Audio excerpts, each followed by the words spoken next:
Почитувани гледачи на телевизија МНЕТ, добра вечер. Нова емисија од спортскиот магазин Трибина кој го посветуваме на македонскиот спорт. Вечер разговараме со Тони Манев, ултрамаратонец, за многу интересни теми и она што побудува интерес кај јавноста околу овие предизвици кои што ги прави со трка и стрча над 217 км, меѓутоа некои други предизвици во неговата кариера. Најпрво благодарност до вас за прифатената покана вечер да разговараме и она што го начнав како тема, а што пробудува интерес за јавноста околу овие предизвици околу трките над 217 км. Добро вечер, благодарности до вас, до МНЕТ телевизија на поканата. Секој што тука да ги покриете нели нашите активности, а јас сум тука за да ви одговорам на вашата покана. Пред да стигнеме до овие сите предизвици од 270 км трки, јас ќе ве навртам најназад. Вие во една од изјавите за телевизија МНЕТ кажавте дека сте цел живот со спортот. Дали трчањето беше прва љубов како спорт или сепак бевте ориентирани кон некој друг спорт, па подоцна доаѓа трчањето? Точно така. Па не, јас започнав најпрво да се бавам со фудбал од пето оделение, значи во фудбалски клуб Брегалница, и па да кажам некаде тренирав и во Јака Радовиш и во Сокол во Кочани до некои 23-4 години. Потоа се бавев и натаму со фудбал, нели, меѓутоа не професионално, да кажем, рекреативно, а во трчањето влегов пред некои 6,5 години. Значи релативно нови сте во трчањето. Па да, релативно нови, да, во поготово планинското трчање, бидејќи првата трка ми беше на кеј на Вардар во Скопје, асфалт, и тука заврши асфалтот, се преориентирав веднаш на трейл трчањето, на планинското трчање. Так. Се залюбив во тоа трчање и тука сум еведен денес. А кои беа мотивите главни за да се посветите толку професионално, јас би рекол, и да имате вакви предизвици кои што дали тоа било можеби уште кога сте биле помлади на почетокот кога сте играли со фудбалот, или отпосле доаѓаат сите тие моменти за да се посветите на вакви предизвици? Па добро, најпрво за да трчате планинско трчање треба да сакате природата. Значи, секогаш сум бил влюбеник во природата, во планините. Меѓутоа не сум имал можност или не е бил толку развиен овој планински спорт кај нас во нашата држава, иако и овој спорт е сепак релативно помлад за разлика од другите спортови. Па кога почнаа да се организираат трки во нашата држава, почна нели да се популаризира овој спорт. Начекав прилика, да кажам, и почнав на некој начин со трки, со тренинзи. Кога зборуваме за овие трки и овие предизвици од 270 км, како што беше последниот ваш предизвик на Алпите во Швајцарија, претходно и трката во Словенија, интерес кај јавноста буди моментот кога ќе се спомне истрчање над 270 км. И сега тука прашањата доаѓаат: за колку време, активно ли се трчи, има ли пауза, како да се отиде до WC, дали се користи јадење, како се храните за време. Какво е еден таков момент да се доживи и како всушност изгледа таа трка од ваша перспектива? Па вака, значи, овие трки, поготово овие ултра трки, значи пред се задолжително мора да носите храна, дел од храна со себе. Значи мора да сте спремни дека 20-30 км или во превод едно 5-6 сати вие мора да имате храна и вода доволно за, не знаете нели какви услови ќе има, може ќе задржите и многу повеќе сати во тоа време. Значи, првото е дека храна треба да имаш со себе. На контролните точки, на пунктовите има исто така храна, меѓутоа таа храна е лесна храна, да кажам, нешто што го конзумираш минута-две, зимаш и бегаш. И сега на овие ултра трки над 100 км, 200 или 270 конкретно за ова што беше, храна да седнеш да јадеш имаш на, да кажам, на 60-тиот километар беше она првата храна да можеш да се најадеш. Има на одредени точки и поставено и душици за ако сакаш да спиеш, меѓутоа спањето е нашето конкретно беше 10 на 20 минути по ноќ. Имаше на две места и доколку сакаш и да се тушираш, нели? Сега сето тоа е губење време, меѓутоа сето тоа па ти дава малку те крева. За 2-3 дена си во една иста облека, добро е да се разладиш, да кажем. Колку време те беше потребно за истрчи оваа трка од 217 км? Па 3 ноки, 4 дена или у превод 87 сати. И сега до овие чекпоинти, како јас би рекла е така, оние контролни станици кои што ги имате, каде што може нели да промените патеки, облека, да се истуширате веце, јадење, има ли одреден лимит до првиот чекпоинт или до првата контролна станица за колку време може да стигнете? Претпоставам доколку нели паднете во одредено задоцнување, може да бидете и дисквалификувани тука. Точно, да. Значи имаме ние вкупен лимит, вкупниот лимит беше 96 часа, меѓутоа имаме лимит од контролна до контролна, значи доколку се ве осетат дека вие не можете да стигнете, Так. да речеме сега 96 часа, за 50 часа ако сте вие на пола од трката, логички е дека до крајот не можете да издржите, бидејќи може само да паѓате со темпото, а не да се креате, Так. и тука веќе не ви ни даваат да продолжите, ве сопираат и ве дисквалификуваат. Сега кога зборуваме за сите овие нели работи кои што ги кажавме, претпоставам дека за да се стигне до една таква трка треба многу и подготовки и време, меѓутоа не само физичка, може тука треба и психичка малце подготвеност. Со оглед на фактот дека нели доаѓате, телото се уморува, можеби некогаш патете, можеби вие не, меѓутоа некој друг тркач ќе се соочи со моментот дека нели самото тело губи енергија, се мисли дали да се откажете, дали да продолжите. Има ли некои такви моменти кои што се пресудни за да се финишира една ваква трка? Па точно, тие моменти кај што мора да бидете психички спремни. Нормално е дека во текот на трката доаѓаат тешки моменти кај што па сега ја да кажам не размислувам да се откажам, меѓутоа моменти кои што може да ве истоштат дополнително иако сте физички здрави, меѓутоа нормално психички доколку сте спремни на ова,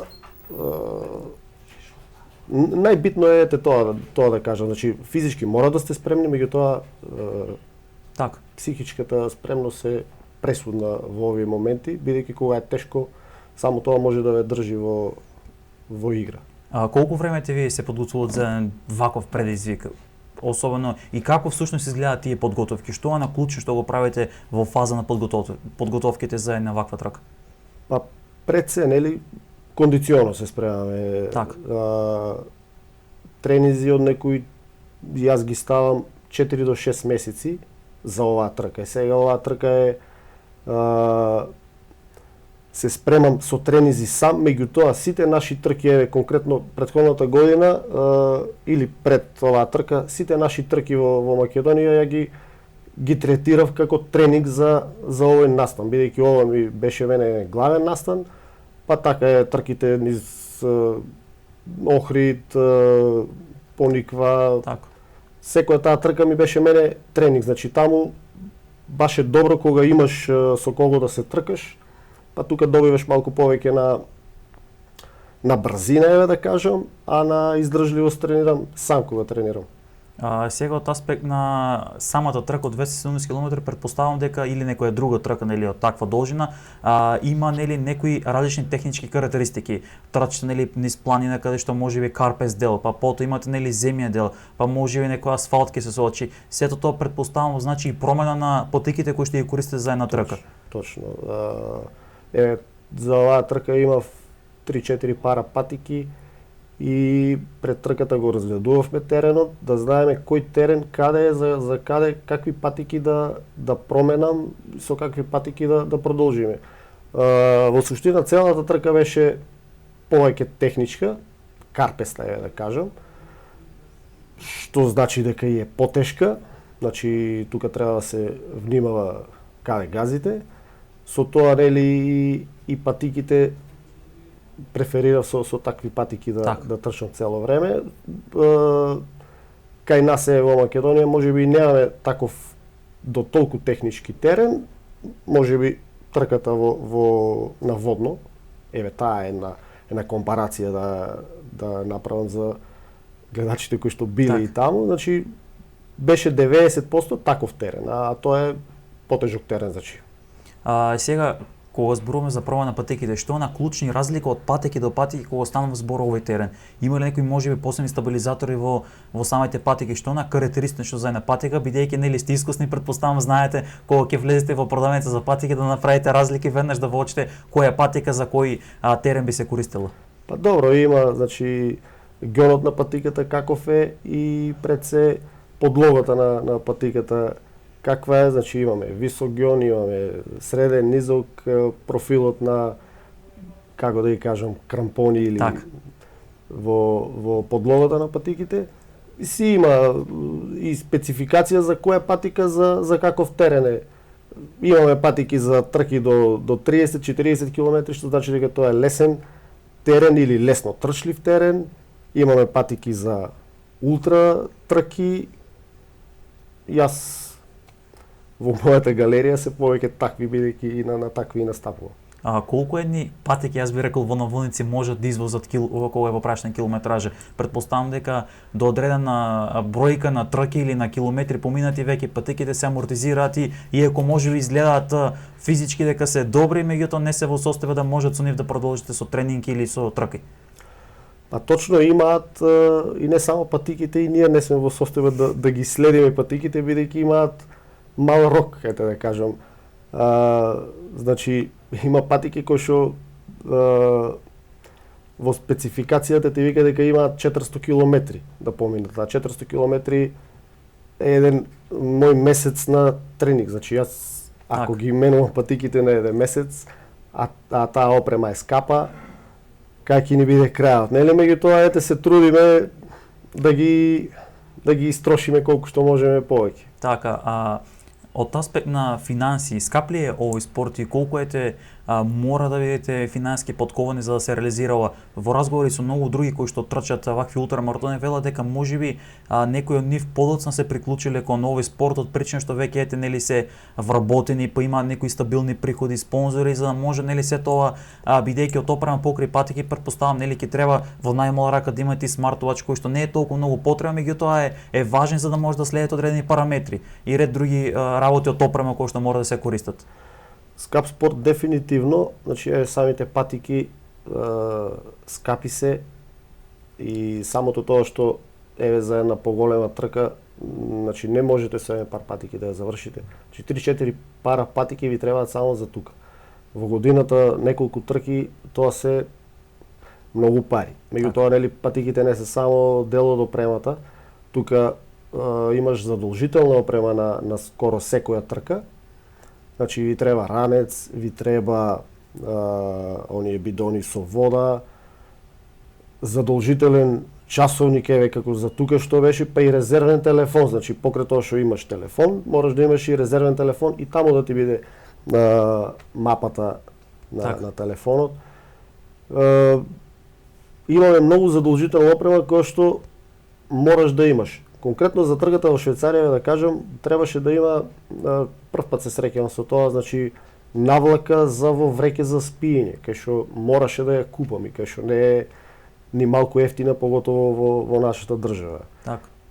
Мораш да имаш планинарски водонепропусни панталони. Мора да имаш 3-4 пара на мајци на краток ракав, на долг ракав, блуза со волна, значи тоа е задолжителна опрема која што доколку ти ја исконтролираат во текот на трката нема да ти дозволат да продолжиш. Так. Или на стартот кога ти ја проверуваат исто така доколку ја немаш ќе мораш да ја купиш во моментот. Може ли во Македонија да се набават сега тоа опрема? Има ли такви специализирани продавници каде што би можело да се купат или имате потешкоти, се соочуваат со потешкоти, па дел од тоа опрема би требало да се набави можеби во странство? Па претежно кај нас сите набавуваме во странство, не дека тука веќе не ја има целата опрема, може и ја има, меѓутоа кај нас знаеме дека е скапо. Па затоа повеќето од и моите пријатели и сите што се бават со овој спорт, повеќе ја набавуваме од страна, поради тоа што е и поевтино, па ја се надевам дека е поквалитетно.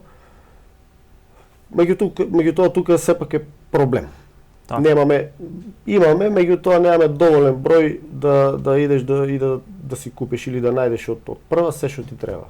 Каков е интересот? Ете, вие спомнав еднаш во една изјава за телевизија дека интересот за трчањето не само во Штип, туку и во Македонија се зголемува. Многу од младите се консултираат со вас, бараат совети и можеби да им помогнете и како тренер, ајде да речем, за тие некои нивни подготовки за некои трки. Се зголемува ли интересот и кај мажките, и кај момчињата, и кај девојчињата? Па интересот е зголемен, изненаден сум од тоа колку се интересираат младите. Значи еве има доста луѓе кои што после овие мои подвизи или овие мои подолги трки ме прашуваат за опрема и нели дека сакаат да почнат да спортуваат. Тоа нормално дека треба сите да не радува.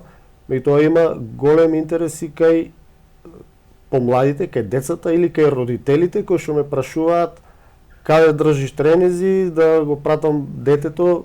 Еве, јас се уште не сум почнал со тоа, меѓутоа во најава еве и тоа, значи ќе почнеме и со тоа.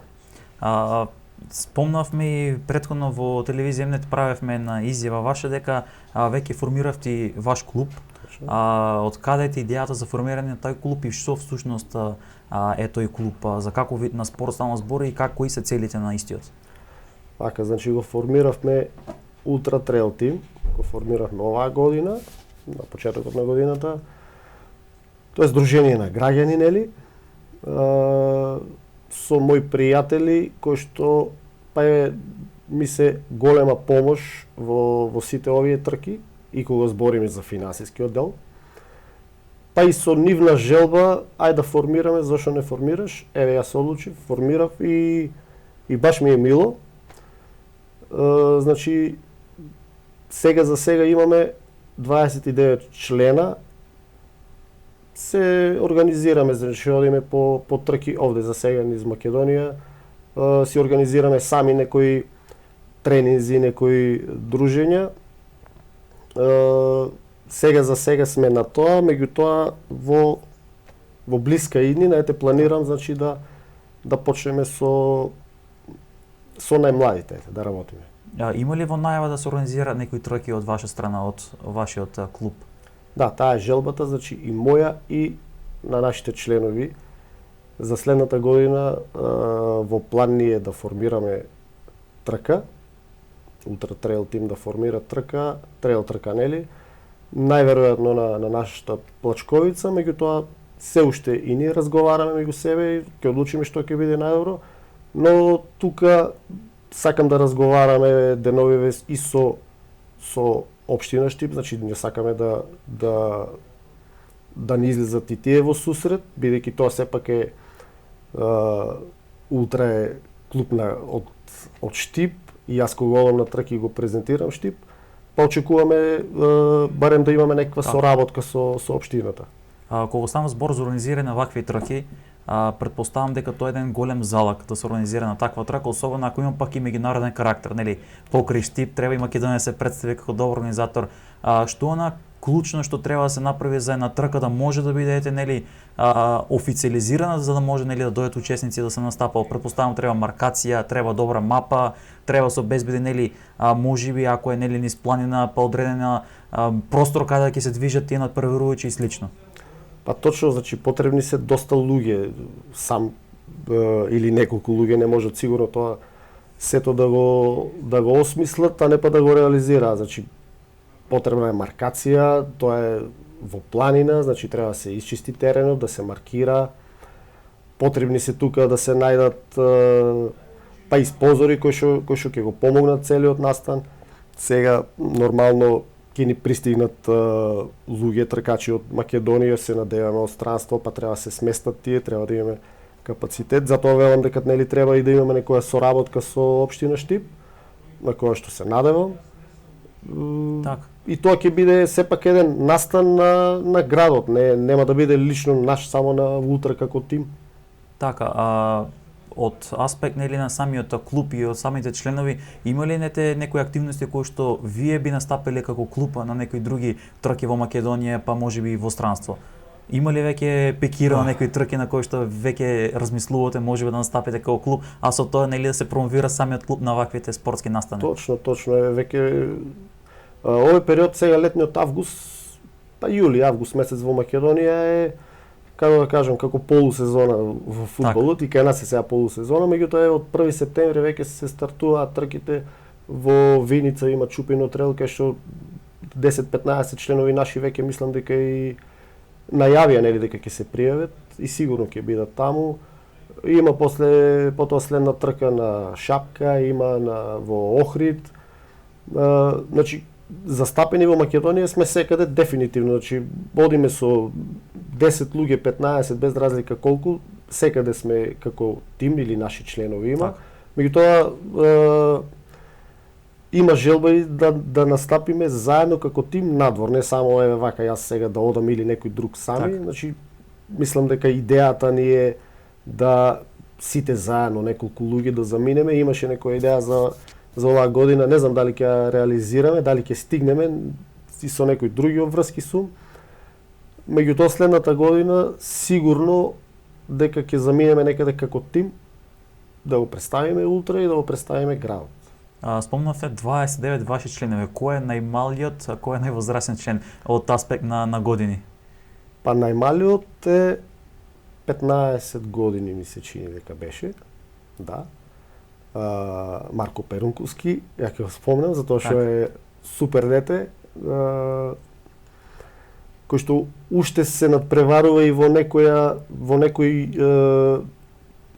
тинејџерска трка, мислам дека имаше баш во Охрид, кај што и таму може да се надпреварува и одличен, заврши четврти. Најстар, па не знам, имаме 45-6 до 50 години, мислам дека има, да. Значи ова доаѓа во превод колку те држат нозите физички и психички си подготвен, нема лимит за некоја пензија спортска, јас би рекол, ајде. Не, видите, во овој спорт, во трчањето, значи врвот на резултатите се достигнуваат некаде од 34 до 38 па и 40 години, ќе кажам. Значи не се овие спортови, да речем, што е помлад, толку е подобар. Не, значи тука покрај тоа што си искусен, срцето е многу позрело и многу поиздржливо. Значи поготово за долги дистанции, над 34 години се најдобрите години за висок дострел. И сега од аспект ќе се навртам пак назад во први дел кога разговаравме на емисијата за овие подготовки, колку влијае исхраната за кога е во прашни овие подготовки и особено во оние веќе клучни денови пред самата трка? Па нормално мора да се обрати внимание на исхраната, што и јас го правам. Значи треба да внесеме доволно квалитетна храна, бидејќи таму сето тоа нешто го внесуваме со денови, значи таму се губи за еден ден. Значи ти си истоштува силата и тешко се надокнадува брзо, затоа треба да имаме резерва. Јас водам сметка, кој што реков, за исхраната, да се внесуваат јаглехидрати, да се внесува се она што е потребно, значи исто така и читам што е потребно, не одам само на своја глава и што јас мислам дека е добро. Мора нели да се едуцираме сепак за вакви тешки и исцрпувачки трки.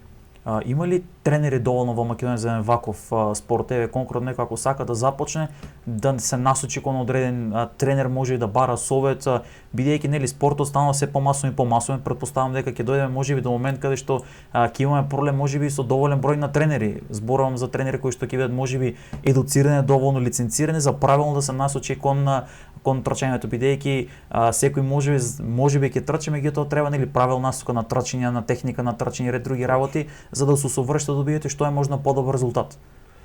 Па јас мислам дека лиценцирани тренери кај нас дај Боже да има, јас не сум сретно, затоа доста од луѓето кои што сакаат да напредуваат, до тркачите зборам, бараат стручно мислење од тренери од надвор, значи ја знам луѓе кои што имаат тренери од Норвешка, од Грција, значи во Македонија немаме стручни или немаме со лиценца сега Иако секој ова наше искуство ние што сме повеќе по овие трки, Така.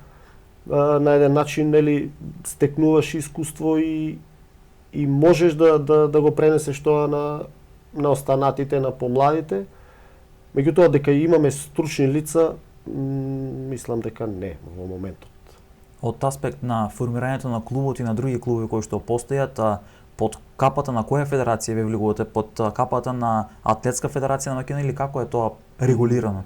Значи, ние како планинско трчање, нашиот клуб стана член на Планинска федерација на Македонија, затоа што сепак ова е планински спорт. Так. А Атлетска федерација ги опфаќа спортовите, уличните трки или она се што е асфалт или на стадион. Ние сме во Планинска федерација. И како како членки веќе на таа Планинска федерација, каква е соработката? Има ли некои цели кои што вие веќе како клуб можеби ги разговарате со федерацијата за да се многу други работи подобрат или да се испромовира овој спорт на можеби повисоко ниво во иднина?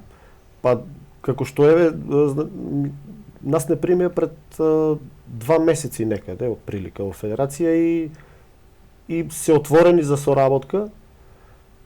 Се уште немам, ние како клуб немаме нешто поднесено, меѓутоа од федерација е одговора дека се што треба, ние сме тука за соработка и се надевам дека и со нив ќе имаме добра соработка.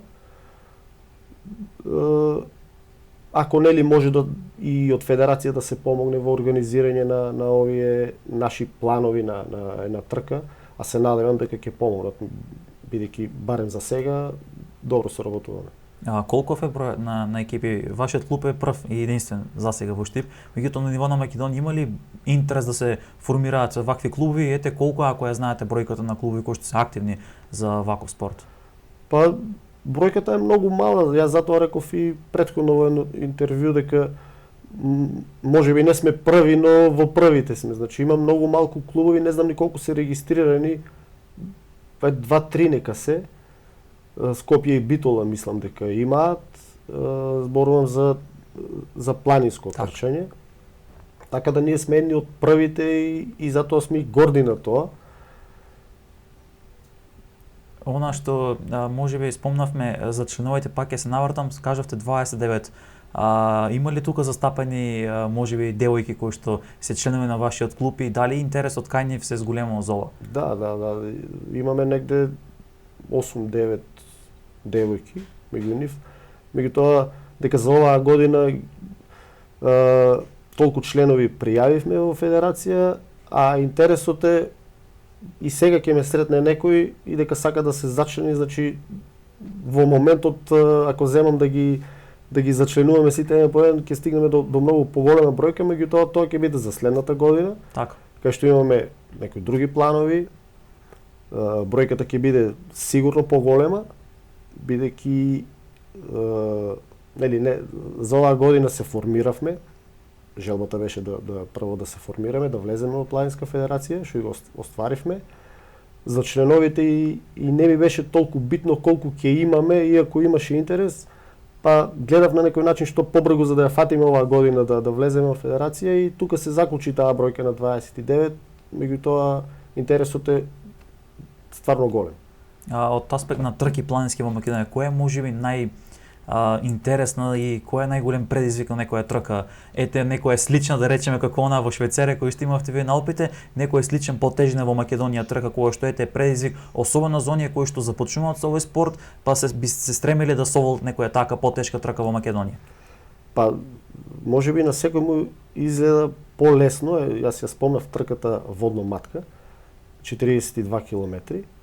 Таа трка е тешка сега да кажам, меѓутоа и добар тренинг за една таква ултра трка, бидејќи поетехничка.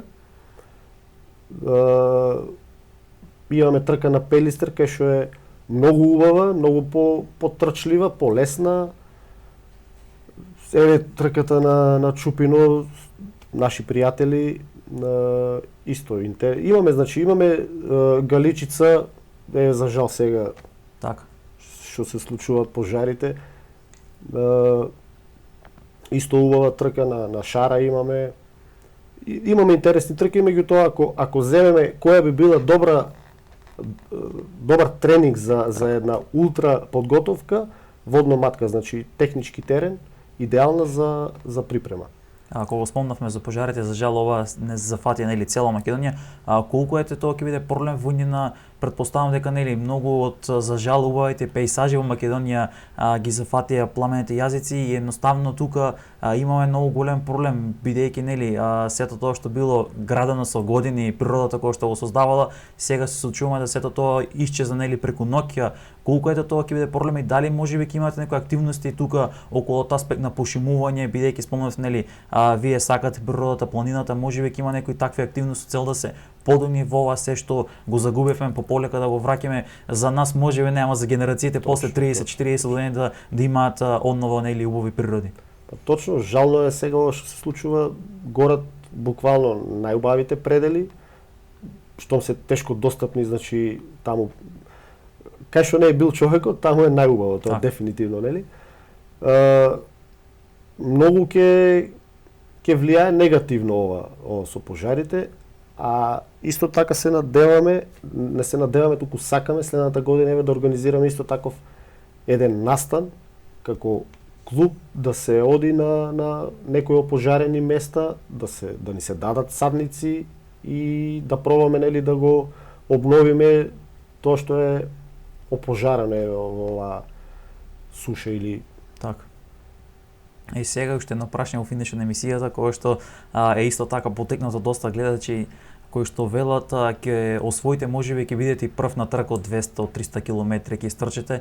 Меѓутоа, што е наградата која што добивате? Има ли прашањето дали се добиваат некои можеби финансиски награди, парични награди, или сето тоа е на златен медал, на некоја можеби благодарница, пофалница за тој успех кој што вие го правите, бидејќи нели финансиски многу вложувате, меѓутоа вела дека тоа е спорт кој што многу треба да даваш, а многу малце можеш да земеш.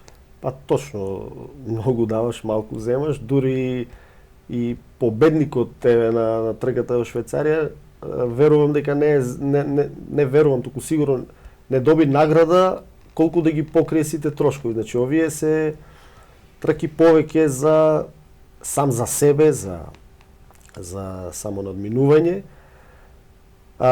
Сега нормално дека тие светски тркачи си имаат за нив спонзори кои што стоат и дефинитивно они се покриени од таа страна, не се во минус сигурно, како и нас. Меѓутоа наградата е кога ќе ја завршиш трката, кога ќе се осетиш. Тоа е нешто што треба човек само да го доживее за да знае какво е чувството кога ќе направиш некој подвиг за кој што си сонувал. Каква е атмосферата кога трчате, особено ако трчате некои градски предели каде што ќе добиете нели поддршка од самата публика, или пак кога ќе трчате во планина ноќно време? Спомнавте во една изјава за телевизија каде што во Швајцарија во предлака што има само крави, па трчате тука. Какво е тоа чувство дишате чист воздух во планина, сте на висока нели височина? Па прекрасно чувство. Кога ќе влезеш во пределка што има луѓе, нели, нормално дека ти даваат поддршка, или се разминуваш со планинари, бидејќи таму тоа се планинарски патеки и има многу туристи, многу е посетена, значи секој ти дава поддршка и сето тоа те крева цело време, меѓутоа и кога нема луѓе, самите пејзажи или самата таа природна убавина, некако цело време немаш простор да размислуваш на тежината на трката. Цело време гледаш нешто пријатно, нешто убаво, па и самото тоа што нели трката беше да мора да ја трчаш во пар со еден или двајца во тим.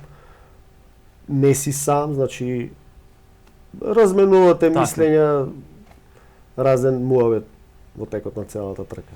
За крај уште едно прашање, кога бидејќи сте трчали надвор од Македонија во планини, водели ете Македонија, може институциите доволна грижа за зачувување на природата од аспект нели на загаденоста? Претпоставам дека во Швајцарија, каде што е све нели многу подобро од таков аспект, како ете и низ другите држави, како е во Македонија кога ќе се направи некоја компарација? Каде сме ние, каде е Балканот или Европа? Па ние сме сигурно малку на дното. Значи природата таму е едноставно нема каде да сретнеш хартија или било какво ѓубре некаде. Тука кај нас за жал има луѓе кај што нашите штипски околни места, ако излезете, и често и кога трчам и размислувам да се јавам и да дојде да се снимам, меѓутоа што ќе се снима кога тоа се купишта ѓубре кај што се носат ѓубрето се носи со трактор за да се истури во природата, а имаме депонија кај што нели сето тоа треба да се транспортира. Од таа страна сме на многу лошо ниво. Ние кога трчаме, јас често си одам дома со џеповите пуни ѓубре, значи додека трчаш, јадеш, пиеш, сето тоа го носиш со себе цело време, па и дома си го носам. Размислувате ли можете да покренете некоја иницијатива да се проработи свеста кај населението, кај граѓаните, за да што е можда помало да се загадува самата природа, бидејќи гледаме со загадувањето на природата до кој степен доаѓа веќе не само Македонија, туку генерално цело општество? Па добро би било да се прават некои едукации, поготово за помладите. Не само за помладите, и за постарите, бидејќи кај нас нема граница кој... Така. Затоа ја реков, значи, планираме, имам интерес за луѓе, родители кои што ме прашуваат за дечиња да почнат со тренинг. Значи, покрај тоа што е во план сме да почнеме, убавината на ова планинско трчање е тоа што децата ќе бидат најпрво во природа, децата ќе бидат едуцирани и за тоа како треба да ја чуваме природата, нели да не се фрла ѓубре, па зошто да нема да биде тоа само тренинг, туку можеме да организираме некоја акција да одиме и да пошумуваме. Така. Јас ќе ви заблагодарам за одвоената време, за прифатената покана вечер да разговараме. Мислам дека начевме одлични теми и за сите ваши предизвици, клубот, природата и сето она што вие го имате доживеано, а што во иднина ќе може потекне некој друг млад спортист да навлезе во овој спорт. И јас ви благодарам на поканата и се надевам дека точно младите ќе се повеќе ќе ги има во овој спорт и дека тие ќе продолжат, нели, ние кај што сме почнали. Така. Почитувани гледачи, ова беше емисијата на Трибина во која што разговаравме за сите овие предизвици кои што ги има штипскиот ултрамаратонец Тони Манев. Ви благодарам што и вечерва бевте да ја проследите Трибина, спортскиот магазин кој што го посветува на македонскиот спорт. Останете со програмата на телевизија М-нет.